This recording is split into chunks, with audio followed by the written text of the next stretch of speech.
Hello, my name is Penny Smith. I'm with Live Oak Real Estate. I'm a North Carolina real estate broker, and I'm here to talk to you today about finding the right apartment. There are many ways to find the right apartment, but you need to decide what is right for you. For instance, if you have a large pet, will that apartment complex allow you to have a large pet? Those are only questions that you would have to actually go to each individual place and ask.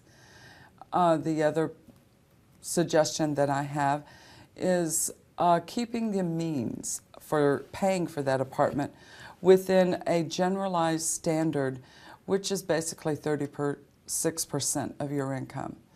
36% will allow you to continue to have the other means in which you need to live, such as your enjoyment of recreation time, your enjoyment for being able to buy a new car, things that will be important as you go on. And as your family grows, your enjoyment to be able to have that family. I recommend that you do a lot of research for that apartment. Walk around the complex that you are considering, talk to the people there, talk to the maintenance staff, find out what the policies are for that apartment as well and what they require for you. Thank you, and I hope you have a fun time finding the right apartment for you.